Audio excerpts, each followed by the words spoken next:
think that was the signal. Did you see that? I think Steph gave us the thumbs up. I think that means that we are on. I would say that's true. For going deeper. Thank you so much for joining us.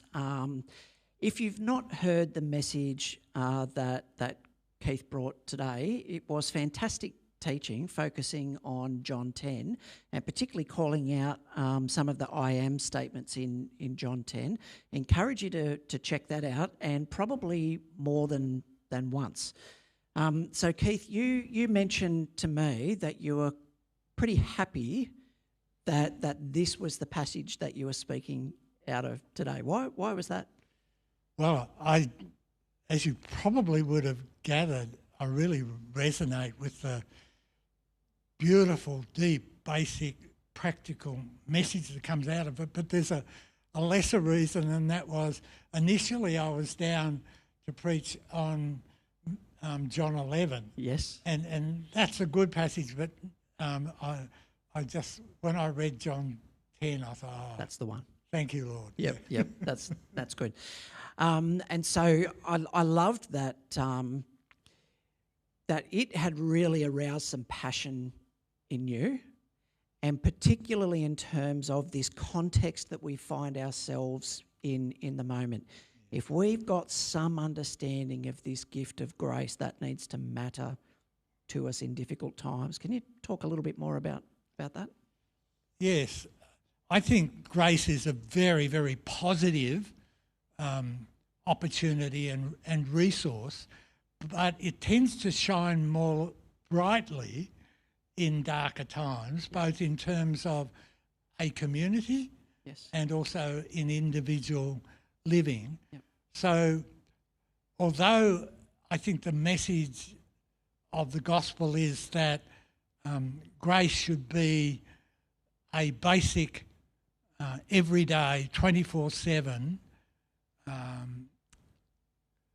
capacity and opportunity, and grace is a blessing.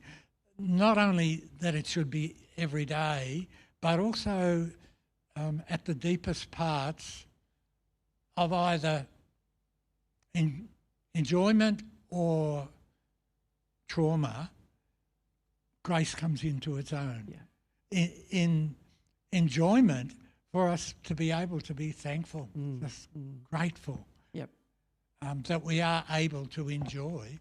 But then in times like these, and I know it's very different from different people, families, communities, but overall my sense is that although Australia overall has done incredibly well with and in COVID, that the bottom line is that there's a very high price, whichever way our governments went, whichever way the virus went, that the bottom line is that in order to come through this, to go out the other side, it's had a big toll on lots of people. So there's a wearing down. In fact, I find even in talking with pastors, the major impression I get at this time of a long year is I'm not only tired, but I'm worn down.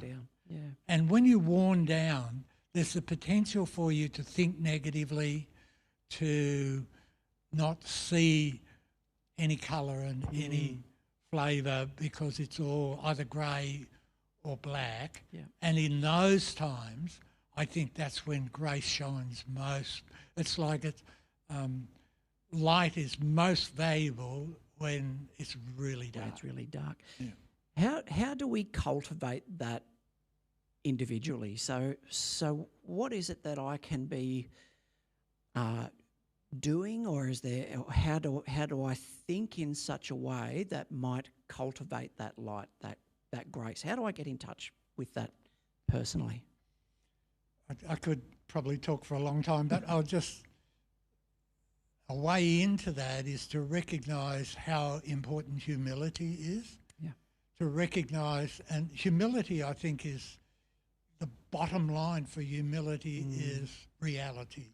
Right. So that in my relationship with you, a humble approach is that we are equal. Yes. We are both created by God. We are both incredibly valuable.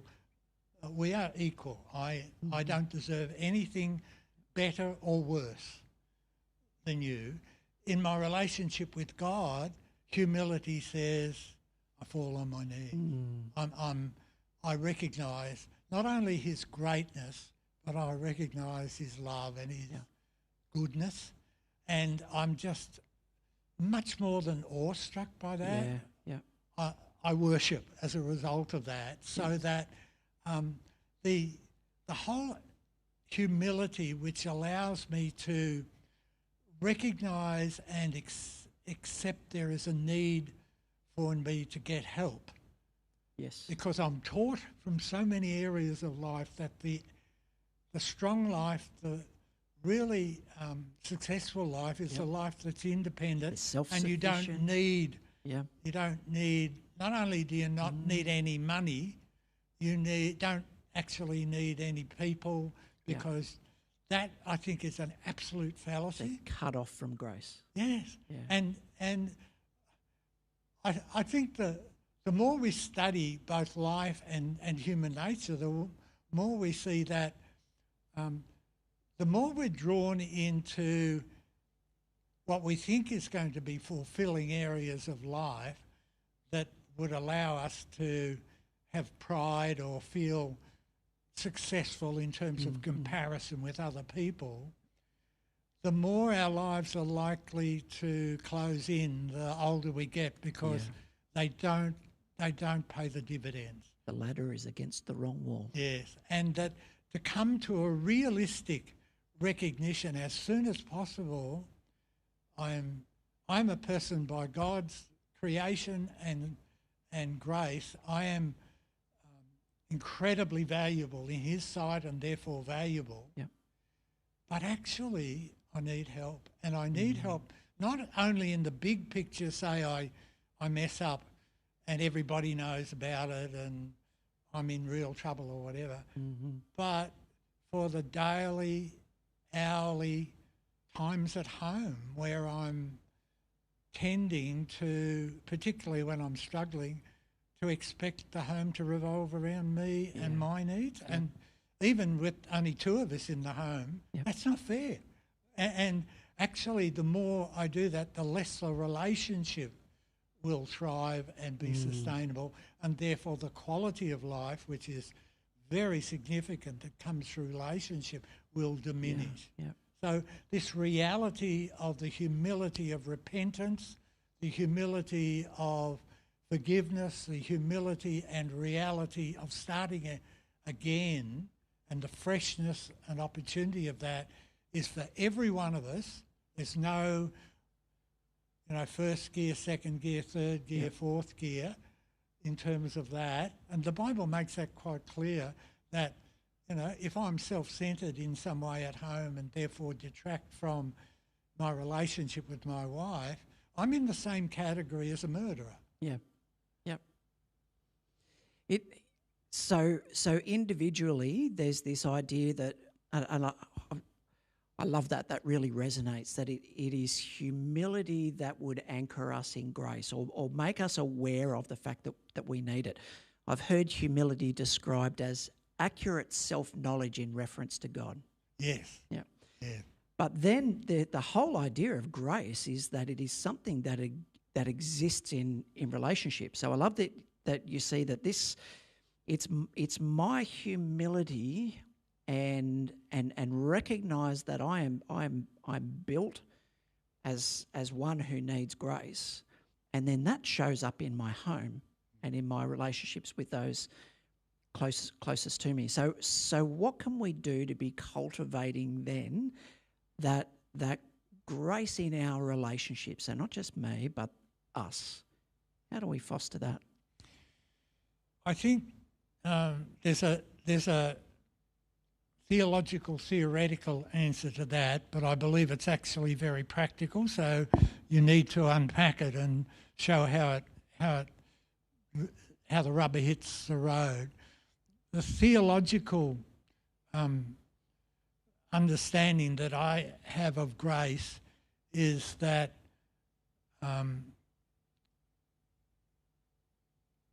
relationships are the key with God Yep. and with my neighbour. And my relationship with God is the most important, and that has clearly the essence of forgiveness and grace as indicated by Jesus, which allows me then to be free, as I mentioned. But that same relationship also exists with every other person I'm in contact with, Yep. so that the essence of that relationship is love, or valuing other people not for what they can do but for who they are. And we're all created by God, human beings, so that's not a negotiable in terms of either graduation, or you can Yep. say somebody's not is. worthy of that. Every human being, so that should impact not only my home but almost in concentric circles Yes. to my community, to my church, my community, and to the world. And that Jesus was saying actually what works, what God shows us are the most important areas for our relationship with him are also to be applied as the most important areas, and that it's to the degree that we have a depth of a relationship and therefore opportunity and responsibility, so we are held accountable. Yep. And therefore Yep. it needs to be an inside-out thing. It starts in here through the Spirit, Yes. and it works its way out through the people who are closest, and then into, I think, the church. And Timothy and Titus actually, when talking about mature Christian discipleship, start at the inward circle and say we only have the right to be a leader in the community and therefore and before that in the church if we are able to be mature in our relationships in our home. Yep. And that's every day and through the whole rub of life, so that, for instance, I would reckon that any couple who are married for whom both love and grace are not very regular interrelational communication capacities, so that we verbalise to people we love them. And not just me to my wife, but I'm not sure that you have to use that word love, because but actually affirm people how valuable we see them to be and how grateful we are to be in relationship with them. But also in that relationship there's a ongoing discourse of sorry. Look, I messed up. I'm sorry. I was concentrating on what I was getting to drink, my cup of tea, that I've actually mucked it up, and I've given you what you didn't ask for. I'm sorry. Yeah. And is it so hard to say sorry? Unfortunately, I think our pride tells us that it's hard because it takes us down a peg or two. The reality is that exactly the opposite, that if we could recognise in humility that it's so valuable, proactive and constructive, that will actually lift us up and the relationship up. So some people tend to see, and even I think at law, an apology is almost the last thing you do because it might come back on you at some stage. Now, I regret that. I'm not saying that from a legal point of view it doesn't have to have some, at least, accountability, but when it's so hard or there are so many repercussions of saying sorry that we almost get a community idea that you only say sorry when you're forced to or when the consequences are so drastic that it's evident to everybody that you've messed up. That's valuable to do, but it needs to start right at the beginning. It's funny, isn't it? It's like saying sorry has been politicised to the point Yeah. where it's just not a part of our normal grace giving and interaction. And We're poorer for I it. can't tell you how often in my deepest relationships it seemed hard to go to somebody and say, look, I Yeah. really fell short there or whatever. But then once you've done it, it's releasing. Yes. It's a new day. It can be a new day in that relationship and even inside yourself. Yeah. There's a principle at Yeah. work. Keith, any kind of final comments or encouragements that you might want to give folks this week? Thinking about the week ahead, thinking about where we are this time of the year, Yeah. what we've been through. Any encouragement?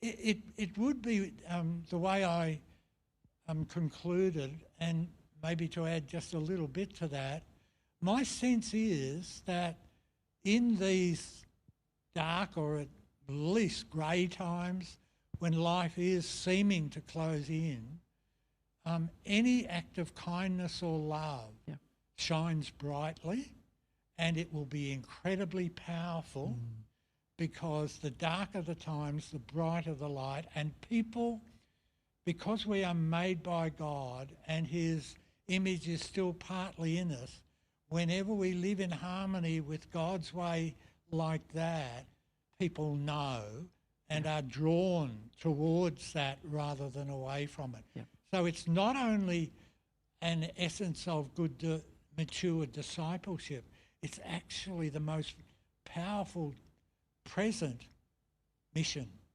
area, because if we are just a bit more caring of the people who are in our street or who are in our units or are in our home or in our workplace, that will shine. Yes. Because it's countercultural, and I actually believe that even the media is beginning to highlight these times of light.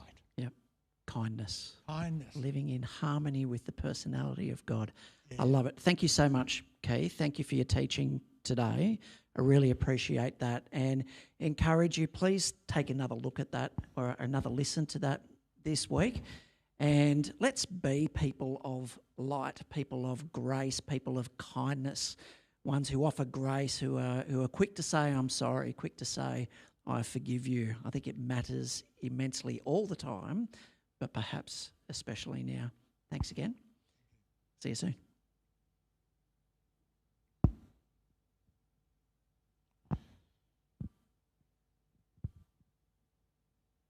Okay. Thank you.